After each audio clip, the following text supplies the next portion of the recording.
Trump has rejected the stimulus bill. And so we covered this yesterday, but I'll go over it very quickly again, just in case you missed it. So, in fact, it's not just that I'd like to cover this thing as well. I'd like to talk about the media reaction, right? So this is the New York Times article on it. And they're, question what's included in the second stimulus package. They say things like individual payments, unemployment benefits, targeted aid for small businesses, funding for vaccines and nursing homes, support for climate measures, a ban on surprise medical bills, rental protection, food security, funding for broadband infrastructure, and absolutely no mention of foreign aid whatsoever. It's really interesting, not what's in the New York Times coverage of this, but what's missing from the New York Times coverage of this. Because really, on the face of it, how could you object to any of those things, right? I mean, come on, you're not against the individual payments, obviously. You're not against unemployment benefits. You don't want to, prevent support for climate measures, do you? You won't abandon rental protections. What are you, some sort of monster? People have been suffering. How could you be against this? Well, thankfully, the New York Post exists. And thankfully, the New York Post is prepared to tell us what they're leaving out. And this bill, they had 2 hours before they had to sign it, and was 5,000 pages long. And this is not a new problem, of course. And so what's in it is slowly coming out as the days go on. And it's just mad. Like, at one point, $15 billion has been earmarked towards grant programs for live entertainment venues such as Broadway. So the wealthy are going to make sure that their entertainment survives this COVID crisis. You get $600. Broadway gets $15 billion. Okay, right. Obviously, the $500 million earmarked for Israeli defense purchases, $250 for Palestinians, $1.3 billion going to Egypt, $700 million to Sudan. I mean, like, how much is Sudan worth? Like, is that not just them buying the country? I should have looked it up. What's the GDP of Sudan? I bet America could just buy it. But one thing I found really, really amusing is just $101 million to combat the transnational threat of wildlife poaching and trafficking. Really. Is now the time. Now is the time. I don't know, PETA or something, that PETA lobbyists are like, look, we have to do this, and this is the only opportunity we have. But as you can see, like the whole thing is clearly a front for, and the best bit about this is it suddenly revealed the sort of lobbyist types to everyone and sundry, or everyone watching. The populist types, the AOCs and the Candace Owens and those people who ended up agreeing on this bill being awful, this package being awful because of what's been packaged into it. At least everyone can, looking in and are now seeing the sort of gross, slimy lobbyist face of Washington politics, right? And so all of this is total nonsense. And thank God for Donald Trump, right? Because there's always a tweet. There is always a goddamn tweet. Look, it's 2014. I hope we never find life on another planet, because if we do, there's no doubt the United States will start sending them money. Amazing. Amazing. Just every time. Because Donald Trump is like the id of the United States. He's just like the uncontrolled, like, gut of the United States. And he just says what he's thinking. And what he's thinking is doubtless what many, many, many just regular Americans are thinking. Which is why I think he's done so well and why he's so popular. But anyway, so yesterday, Trump, everyone was waiting for Trump's reaction to this. Is he going to sign it? And a lot of people are like, well, yeah, of course he's going to sign it, because they always do sign these things and people need money because the Democratic governors are tyrannizing them in their own homes and preventing their businesses from opening. But Trump instead came out and said this. Congress found plenty of money for foreign countries, lobbyists, and special interests, while sending the bare minimum to the American people who need it. It wasn't their fault. It was China's fault, not their fault. I am asking Congress to amend this bill and increase the ridiculously low $600 to $2,000 or $4,000 for a couple.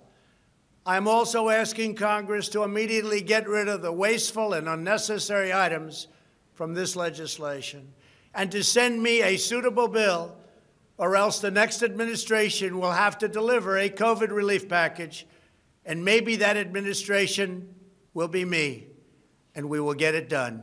Thank you very much. Ave Caesar. This is great.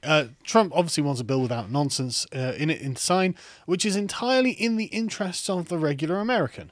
Now, I can't stress enough, this is why I like Donald Trump. This is why I'm such a firm supporter of Donald Trump. Because obviously he's an unpolished gem, right? Obviously he's loads of rough edges, you know, blah, blah, blah, blah. All these criticisms, doubtless true. But look at where his interests lie. Look, who else is saying this sort of stuff? Who else is saying, well, hang on, why are all these special interests essentially going to make hundreds of millions of dollars off the American taxpayer while the American taxpayer gets screwed? I mean, there are arguments for and against the stimulus checks themselves, and we'll talk about them. Personally, I don't think there should be lockdowns at all, so there wouldn't be no need for stimulus checks. But either way, if that's the paradigm, if that's what you're going to have to do, is there seems to be no way of getting the Democratic governors to not tyrannize their own people. Fine. Okay, do something for the regular people. Don't send hundreds of millions of dollars to Sudan. Like, why? It's comical. It's genuinely comical. And it's making the whole thing look like a farce. And Trump is just, like, here, the adult in the room who's actually done the right thing. So, look, I'm not signing this. Bring me something sensible to sign. And this surely would be a time for them all to go, look, we seem to have, you know, been caught with our hands in the cookie jar at this point. Maybe we should just do what Daddy says. But anyway, so I like the way Trump framed this as well. Just one of a quote from Newsweek from him. For example, among more than 5,000 pages in this bill, which nobody in Congress had time to read because of the length and complexity, it's called the COVID relief bill, but it's almost nothing to do with COVID. Well, it isn't. It is almost nothing to do with COVID, isn't it? It seems. But we'll get to more things that are in this bill in a minute, because let's talk about the $2,000 stimulus checks. Rand Paul posted a 12-minute video of his speech on the floor, I believe he's a senator, today, and he makes some great points. And I'm no economist, but I'm certainly not a Keynesian if I were to subscribe to a school of economics. And Rand Paul explains why. $1 billion ago at the rate Congress spends money was just 80 minutes ago. All of this should be setting off alarm bells.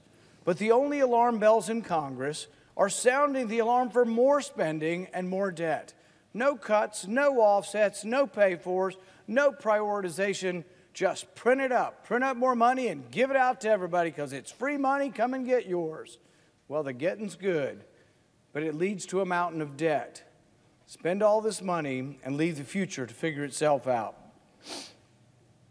John Maynard Keynes was once asked, what about the long run? He said, in the short run, you can make a stimulus, you can print money, and you can give it to everybody. And Maynard Keynes, his response was, in the long run, we'll all be dead.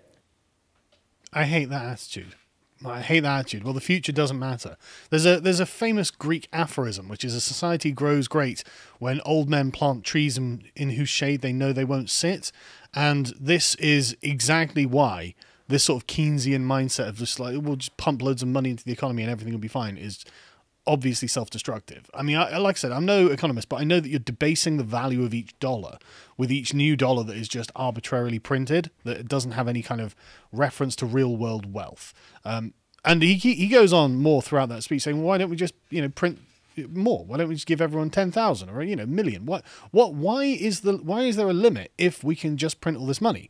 And he's right. I mean, this is the problem with just printing fiat money. Again, I'm no economist, but I have seen enough examples of hyperinflation to know that eventually money can become worthless, and that really isn't the sort of position you want to end up in, is it? Where the wheelbarrow that you bring the money to buy your bread in is what's taken in exchange for the bread because the money's got no value. And this is something that has happened before. So not in the United States, and this is in post-war Germany, but and various other places. I mean, Venezuela and Zimbabwe had hyperinflation, like where they were printing, what was it, like $500 trillion shillings or something, trillion shilling notes or something like that, whatever currency they use. But it becomes ridiculous and it's pointless because you can't actually try and circumvent reality about the concept of value, right? Each note has value only as long as people value it. And if you have nothing but a huge stack of notes, then each one becomes less and less valuable. Again, I'm no economist, but I'm aware that this is how things work. And so really, I approve of all of the people who are protesting the bill. I approve of AOC coming out and saying, well, in fact, she says here, this is why Congress needs to take time to read the packages. We have not read this bill. We're supposed to vote on it in 2 hours. And then she voted for it, as Tim Pool points out. She votes for this. So it's like, you absolute hypocrites. Like, if the populists could have done something useful in Congress, now would have been the time. But apparently not. So anyway, what else is in this bill? There are some really bizarre things that are in this. And this is something that Michael Tracy found, which I find absolutely fascinating. Right? So this is one section. On the 9th of August 2020, the government of Belarus conducted a presidential election that A, was held under undemocratic conditions that did not meet international standards, B, involved government malfeasance and serious irregularities with ballot counting and reporting of election results, including early ballot stuffing, ballot burning, pressuring poll workers, and removing bags full of ballots by climbing out of windows. And C, including restrictive measures that impeded the work of local independent observers and did not provide sufficient notice to whatever. That's the end of the quote that we've got there. And for some reason, my notes have jumped to a different position.